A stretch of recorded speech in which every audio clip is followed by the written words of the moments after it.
Described as, quote, arguably the greatest Italian painter of the 20th century, Giorgio Morandi staged intimate dramas using common household objects, bottles, jars, vases, in an attempt to explore light, form, color, and space, often blurring the line between still life and landscape. For more than 50 years, he engaged in this obsessive, methodical exploration of objects in relation to one another, manipulating light by muting surfaces, covering windows, adding dust, until the composition was just right, and then, rather quickly, he painted, emphasizing process over result. But is this all that was really going on? In the early 20th century, a time when expressionism and abstraction were gaining in popularity, Morandi went in the opposite direction. Quote, I was aware that new aesthetic ideas did not meet the needs of my spirit. I realized I had to rely on my own instinct completely. And after brief forays into metaphysical and cubist styles, rely on his instincts he did, settling into a form of magical realism, characterized by a focus on everyday objects infused with a bit of the uncanny. Giorgio Morandi, the eldest of 5, was born and lived his entire life in the same apartment in Bologna, Italy. He did not marry and traveled only once out of the country, but that isn't to say he was cut off. According to artsy staff writer Alina Cohen, Morandi was a shy but cosmopolitan painter who socialized regularly with fellow artists and, through magazines and books, he owned a wide-ranging art library from old masters to modern painters. He kept up with art developments in the larger world, attending the Venice Biennale 3 times. He was greatly inspired by the work of Cézanne, Chardin, Piero della Francesca, Masaccio, and Giotto. At 13, Morandi's younger brother died, leaving him with 3 sisters. He showed artistic promise, but his father insisted he join his export business. To quote Morandi, my father tried in every possible way to bend me to his will. Thanks to my mother's pressure, at the end, he allowed me to attend the Academy of Fine Arts in Bologna.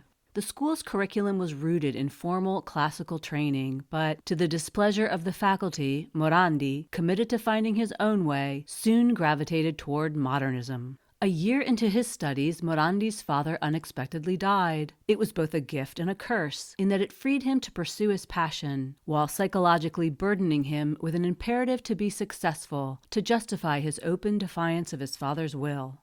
Upon graduation, Morandi taught art to help support the household. A year later, he was sent into World War I, and within 6 weeks, discharged for severe depression and physical exhaustion. To summarize, by age 25, Morandi had experienced the death of his brother, the death of his father, and a nervous breakdown. This is the psychological backdrop against which he began his isolated and lifelong inquiry into perception and reality. While Morandi never discussed how trauma influenced his practice, many art historians believe his unique, focused style was a deeply personal response to the tumultuous, historical context in which he lived. It's not too great a leap to see these objects, as many critics have, as stand-ins for people. To quote curator and art critic Karen Wilkin, Morandi has been compared to a stage director with a cast of characters. They appear over and over. The hostile father, ardent lover. Viewing Morandi's work, you wouldn't think anything of note was going on in the world. But fact is, he lived through 2 world wars, in Italy, during the rise of Fascism, a movement from which he did not distance himself. He was a strong supporter of Strapaesi, an Italian aesthetic movement that glorified rural life, tradition, simplicity, and provincial Italian identity as a reaction against cosmopolitan culture. In 1928, with Fascism in full swing, in an autobiographical statement, Morandi wrote, "The great faith I have had in fascism from the outset has remained intact, even in the darkest and stormiest of days."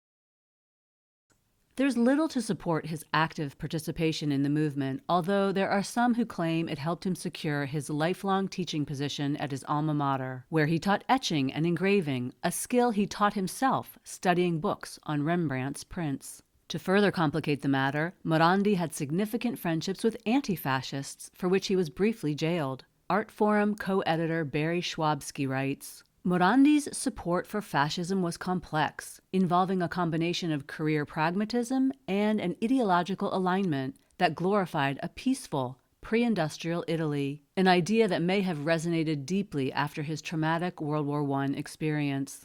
Complex, indeed. Whatever ultimately drove Morandi's work, his impact was far-reaching. In fields ranging from art and architecture to filmmaking and literature, many name him as inspiration. Additionally, his style ushered in the minimalist and conceptual art movements. The former by pioneering an aesthetic of extreme reduction focused on the essence of form, and the latter by making idea and process the true subject. Recognized and revered as an artist's artist during his lifetime, Morandi won first prize at the 24th Venice Biennale and the grand prize for painting at the Sao Paulo Biennale, beating out Marc Chagall and Jackson Pollock. Since his death, he painted till the very end. His work has been the subject of a long list of major retrospectives and traveling solo exhibitions. Quote, "One can travel this world and see nothing. To achieve understanding, it is necessary not to see many things, but to look hard at what you do see." And look hard he did, uniquely, intensely. Morandi's singular vision, the result of a complex alchemy. His work, an opportunity for limitless reflection. It's no wonder Giorgio Morandi changed the course of art history. Thanks for watching. Please share, subscribe, and get your art fix on. Until next time.